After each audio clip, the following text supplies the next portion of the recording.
باش يفاجأ أكثر من واحد قاعد يتفرج فينا. بعد 20 سنة عدد الأطفال المولودين في المغرب خارج إطار الزواج باش يوصل ل 50% من جملة المواليد، هذه حسب آخر الأرقام الموجودة في المغرب. هنايا قسومي عندها التفاصيل من مكتب نسمة في المغرب.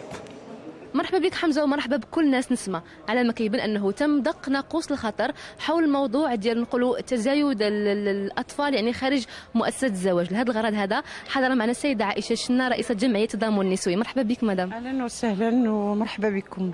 بارك الله فيك. طيب مؤخرا سمعنا انه يعني النسبه ديال الاطفال يعني اللي مولودين خارج مؤسسه الزواج فوق 2030 او في السنوات المقبله غادي يوصل ل 50%، يعني اي ما يعادل النص ديال الوليدات المغاربه كلهم غادي يكونوا يعني مولودين في ظروف اللي هي غير شرعيه. طيب نبغوا نعرفوا يعني ما مدى صحه هذا الخبر واش فعلا، ونبغوا نعرفوا علاش كتعتمدوا في الحصول على هذه الاحصائيات هذه.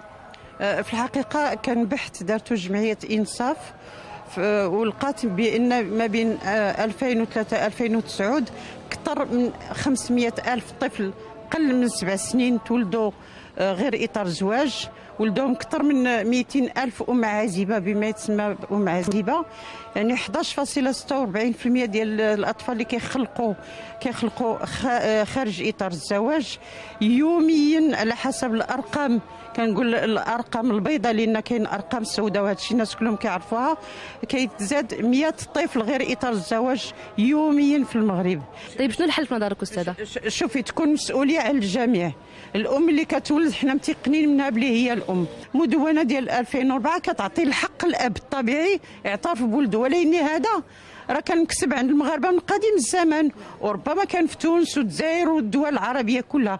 اليوم كاين تحليل الجينات، وهذا تحليل الجينات نقدروا راه المصدر ديالو الاول علم القيافه اللي كان كيدار في عهد الرسول صلى الله عليه وسلم، اللي كانوا كياخذوا الوصف ديال المراه اللي ولدت، الوصف ديال الطفل اللي تولد، والوصف ديال الاب اللي هو يعني هو اللي كان متهم بالابوه، وكيجيبوا راجل اخر اللي ماشي متهم، وكيجيو جوج شهود وكيوصفوا المراه والطفل والسيد، وكانوا كيلحقوا الولد ببواه. يعني شوفي هذه الحكمه اللي كانت عند المسلمين، كيفاش الاسلام اللي جا نور واللي جا حق ولا هو اللي ضد شعبه ضد الناس اللي تابعين ليه.